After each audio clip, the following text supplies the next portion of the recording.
After 10 long years, we've done it. We've finally, we've ended 10 in a row. We've got that 55th title. And look, I just want to show you something that I found that I remembered that I have. I bought that years ago. And there it is in all its glory, a Champions flag. I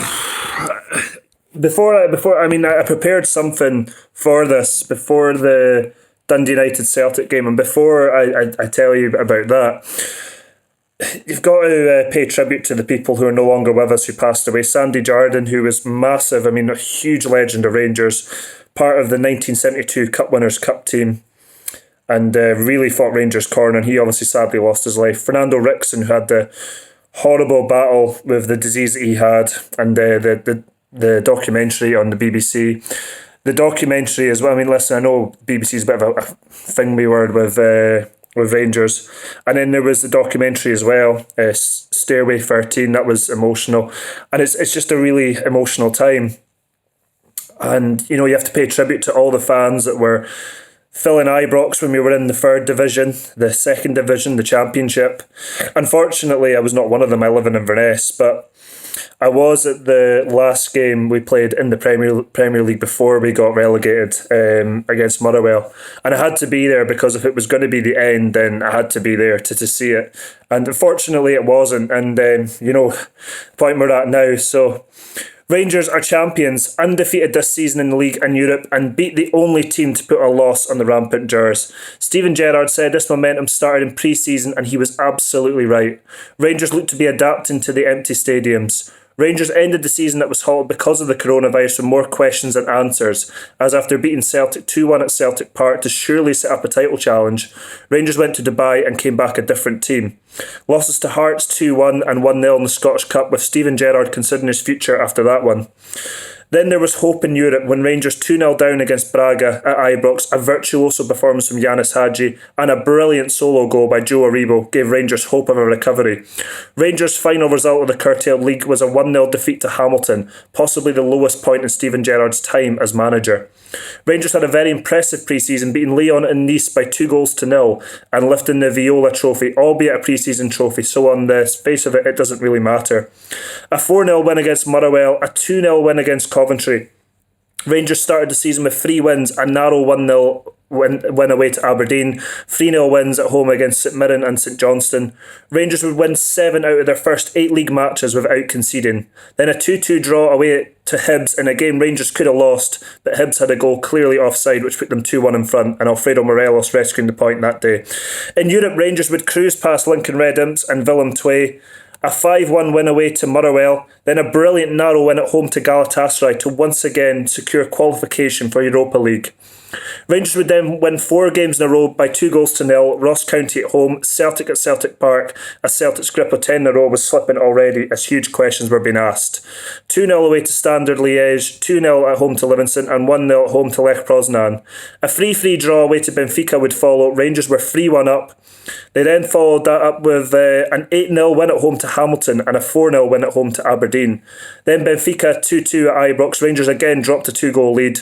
Rangers would continue to go on and win game after game and barely ever concede. However, they would lose 3-2 to St Mirren in December in the League Cup in a game that was a wake-up call. The questions were there. Would Rangers fall in the Christmas-New Year period? Rangers would beat Celtic 1-0 at Ibrox in a game that Celtic dominated, just like Rangers did in the game at Celtic Park. Celtic didn't have a shot on goal at the game at Celtic Park, and Rangers likewise at Ibrox, but Rangers won both games.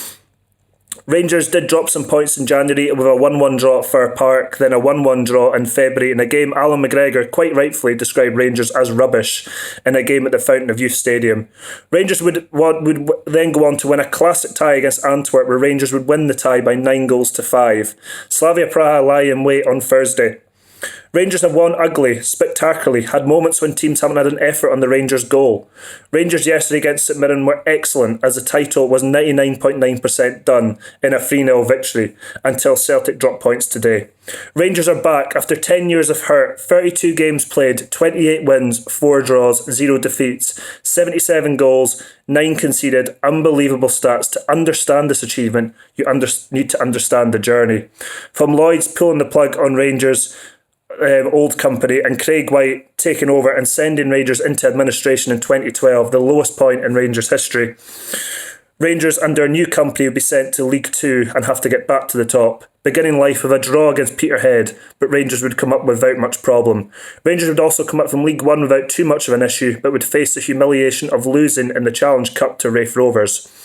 Rangers would then go into Championship with Hearts and Hibs dropping down, a tough task for sure. All this with Charles Green, the owner of Rangers, with a link to Mike Ashley as the heart was ripped from this great club. Dave King would come in and eventually get rid of Mike Ashley in his Sports Direct deal that denied Rangers from making a revenue for so long. And without his ownership and belief in this club, the journey wouldn't be possible. Hearts would romp to the league, Ali McCoist would be sacked, and Rangers would be humbled by Motherwell in the playoffs. The next season, a false dawn, Rangers romped to the Championship title and beat Celtic in the Scottish Cup on penalties. Celtic would respond by bringing in Brendan Rodgers and they would dominate domestically, giving regular thumpings to Rangers, although there were some closer encounters. Mark Warburton would lose his job. Pedro Caixinha would come in and oversee Rangers' worst ever European result in a 2-1 aggregate defeat against Progress Niederkorn. His reign would be full of failure. His record away from Ibrox wasn't too bad, but his record at Ibrox was awful. Rangers would end that season with their third manager in charge, Jimmy Nicholl, who took the last few games after Graham Murty was relieved as his second spell into the manager, but still at the club, of course. And Stephen Gerrard would see Rangers draw 5-5 against Hibs, knowing that a lot of work had to be done. His message was simple when he came in: let's go. The objective was always to get Rangers regularly into Europa League group stages, to generate money for the club, which was achieved. Stop 10 in a row, which was never going to happen in the first season. The second season, yeah, maybe.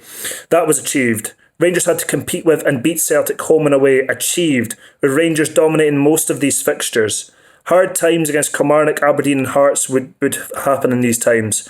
Rangers have twice qualified for the knockouts of the Europa League. Stephen Gerrard has given Rangers their club back.